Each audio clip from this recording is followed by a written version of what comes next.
You will recover from all that has happened if you do these things. Look and see what lies ahead. Hello, and welcome to Spirit Travels, where we narrate the extraordinary experiences of people who have glimpsed the other side of death. My name is Maureen, and I will be your narrator on this journey. If you enjoy this content, please make sure to like and subscribe to support our channel.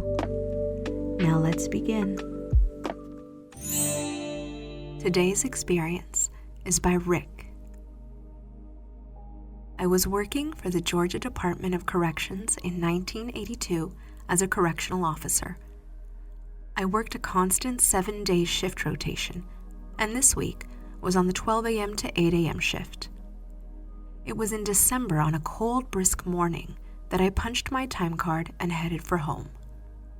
I was looking forward to this morning as I had planned a hunting trip on the 98-acre farm bordering the Chattahoochee River my family and I lived on. I arrived home and gathered my gear, trying to get as early a start as I could. My wife had already left for work, as most people do who have normal working hours. I usually called her when I was going hunting, but being in a hurry on this particular morning, I didn't. I had about a 2-mile hike to my tree stand and arrived there around 10:15 a.m. My stand was about 20 feet high on the front side, facing a thick patch of pines. The backside faced the river below and dropped off 2 huge boulders in the river below. I tied off my rifle to be pulled up after my climb to the top and began my upward ascent. I reached the top and positioned myself to pull my rifle up. Then, without warning, I heard a snap. I would later return to this site many times to reflect on my life. On one visit with a friend, I measured the distance from the top of the stand down to the boulder that I landed on. 80 feet. As I began my fall to the river below, I could see the river coming up fast. I knew this was the end for me, and though it was just seconds before impact, it was as though I was in slow motion. So many thoughts raced through my mind. My wife, my daughter, my family, and no one knows where I am.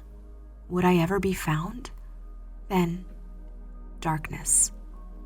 How long this darkness lasted, I don't know. Then something wonderful happened. I felt myself leaving my body. I was floating a few feet in the air above the river.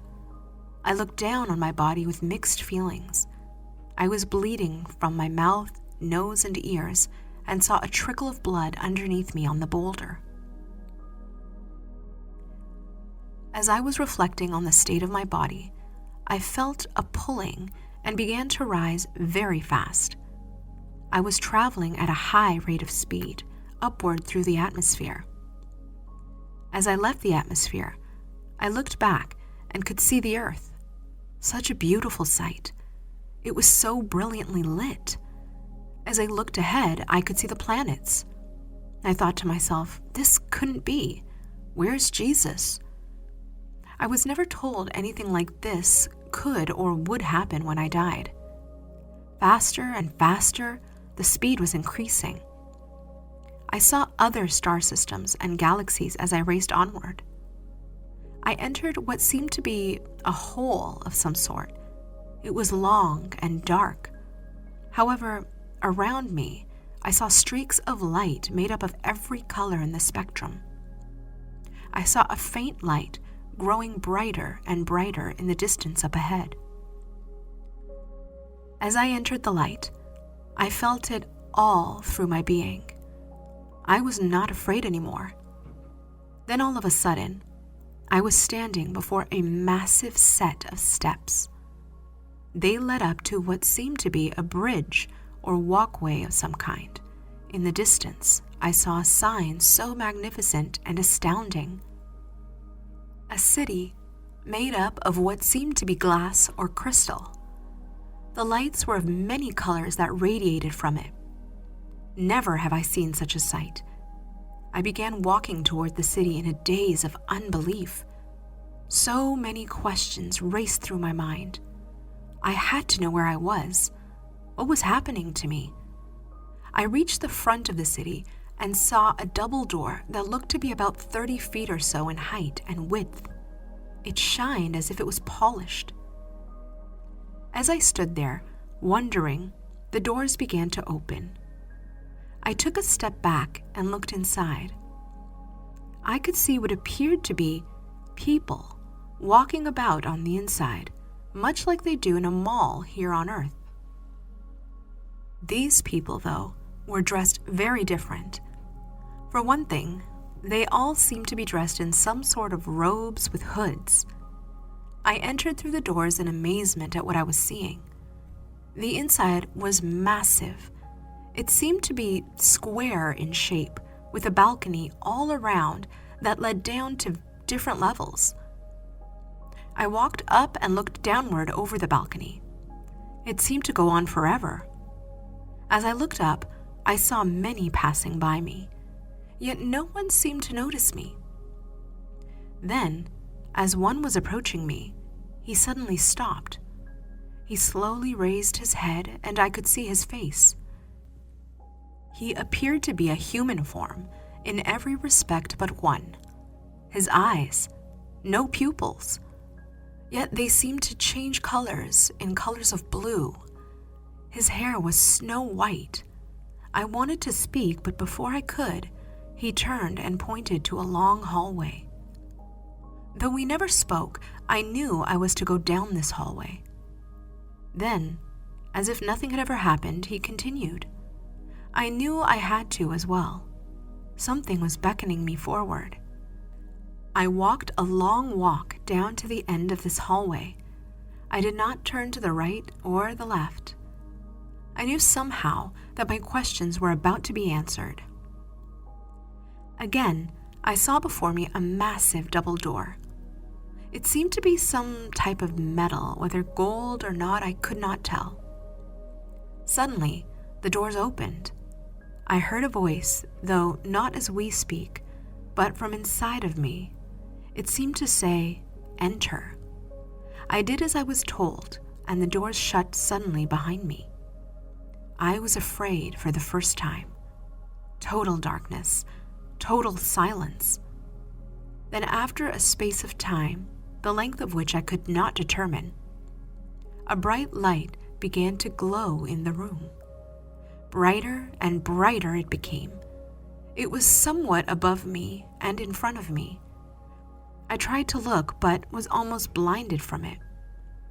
I held my hands up in front of me and could make out the appearance of a figure sitting on some type of seat.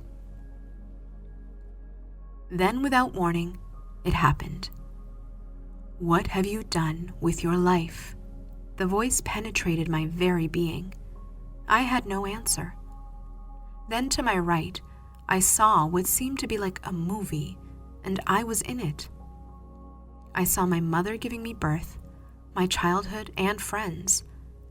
I saw everything from my youth up. I saw everything I had ever done before my eyes. As my life played out before my very eyes, I tried to think of good things I had done. I was raised in church and had been very active in church functions. Yet as I pondered on this, I saw a man in his car that had ran out of gas. I stopped and had given him a lift to a local store about a year ago. I had bought him some gas as he had no money and helped him get on his way. I thought to myself, why am I seeing this? The voice was loud and clear. You took no thought to help this soul and asked nothing in return. These actions are the essence of good. I saw all the people I'd hurt as well, and was shown how my actions had set in motion the actions of others. I was stunned. I had never thought of my life having an effect on the actions that friends, family, and others I had met would take. I saw the results of all I had done. I was not pleased at all. I looked on until the events ended. Indeed, I had done so little with my life. I had been selfish and cruel in so many ways. I was truly sorry I had done so little. Then again, loud and clear, I heard a voice speak again. You must return. I did not want to return, though. I was content to stay and longed to stay even after the things that I had seen and heard. I have so many questions, I replied. Things I need to know I don't understand. You must return and help others to change by changing your life. Physicians will want to perform surgery on you. Do not let this happen. If you do, you will never walk again. You'll be visited by one who will bring you answers to the questions you have. When I call, you will come again. You will recover from all that has happened if you do these things. Look and see what lies ahead. I turned and saw the earth in turmoil. Wars and death, terrible sights. Cities fell and new ones were built. I saw the United States and a volcano exploding, covering many cities in darkness. I looked on and saw the collapse of our government as we know it. People killing for food and water, horrible sights. I saw what seemed to be a giant explosion in the Earth's atmosphere, and much land was destroyed. I looked on and saw a new type of people, younger and of a peaceful nature. The cities were few that were left, but these people seemed to be content. It's time for you to go, I heard again, but I wanted to see more. Then the doors opened, and I felt myself almost carried down the hallway. I passed through the doors of the city and felt myself shooting through this hole that I had come through. Faster I went, unable to stop. I entered the atmosphere of Earth and saw the river below. I saw my body still lying there motionless. Then it was like an electric shock so tremendous, I felt my body jump. I opened my eyes and saw the trees above and the skyline. Then, oh God, the pain. I was struggling for every breath, choking on my own blood. I managed to roll onto my stomach. The pain was all I could bear. I looked at the sky and saw that the sun was lower than I remembered. I looked at my watch. It was 5:30. My thoughts were, how could I get help? I noticed my rifle was still not far from me, still attached to the rope that I had tied around my waist. I began pulling it toward me. I managed to grab hold of the barrel and pulled it up for me. I fired a shot about every 10 minutes, hoping someone would come. It was getting late, and I knew I would not make it much longer. So I began crawling on my rifle. I managed to crawl up a trail that ran down to the river. I crawled and crawled. The pain was so great that I passed out many times. Through thick brush and briar patches, I crawled. I wanted to give up, as I was so tired and in so much pain. I knew, though, I had to make it at least to where I could be found, I hoped. I looked out in front of me and I saw the road I lived on through the trees. I could hear sounds in the distance. Yes, thank you, God, I thought to myself. I finally found myself at the road and began a feeble cry for help. I was too exhausted, though, and just lay there in the road. My father-in-law was returning from work and found me laying in the road. It's all right, I heard him say. Help is on the way. That was the last I remembered until I saw the lights in the emergency room. A doctor stood at my feet. Can you feel this? He said. Feel what? I asked. He'd been sticking my feet and legs. I was paralyzed. We cannot help you here, son, he said. We're sending you by ambulance to a hospital that can handle your injuries. Whether from pain or medication, I was out like a light.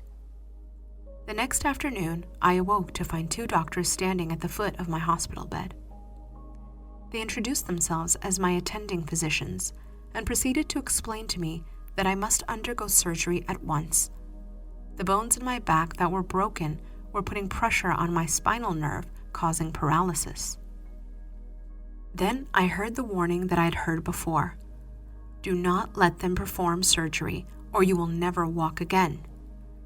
I understood completely, but knew they would not. I told them I must see my wife and daughter first. My wife arrived with my daughter shortly after the doctor's visit. I told her what they had said. She advised me I must realize they were doing what was necessary to help me. I did not know how to tell her what I had experienced. I tried to tell her it was my belief that I should not be operated on. Although she disagreed, she honored my wishes. When the doctors returned and I told them of my decision, they were very upset. I listened to lecture after lecture. Okay, one of them said, if you never want to walk again, that's up to you. Then they left. That night, I lay upon my bed and wept sorely. Was I insane? What was I doing? A light began to fill my room. You will be well, I heard a voice say. Then it was gone. I composed myself and dozed off to sleep. Days turned into weeks, weeks into months. Then one morning I felt a tingling in my feet. I was overcome with joy. I told the nurse I wanted to get up and walk. She stared at me and said, "We'll see, we'll see." I knew I was healed without a doubt. The nurse put a call into my doctor, and the next morning he stopped by. "So, you think you can walk?" he said. "Yes," I replied. "Well, we will see." A few hours later, I was taken to the physical therapy room. They carried me down by bed and raised me up to a vertical position. The nurse helped me in front of a set of parallel bars. I gripped the bars and placed my feet firmly on the floor. 1 step, 2 steps. "My God, he's walking," the nurse said to the nurse who had brought me down. The next few days were hard. I took many trips to physical therapy and had numerous x-rays done by my doctor's orders. My wife and family were all amazed, yet I knew I had been told. The rest had to be true as well. My doctor was more amazed when he found no bones pressing on my spinal nerve. I use his quote, "This is not normal. It seems a higher power has done for you what we were going to try to correct with surgery. I have never seen anything like this before." End quote. Since that day, my life has changed, and I've been able to help others in ways I've never dreamed. I wanted to share this with all, as it is what led me onward in my quest for truth. Peace and light to all. Thank you for listening. If you have had an NDE that you would like to share, please email us at travelsinthespirit@gmail.com. Until next time, God bless.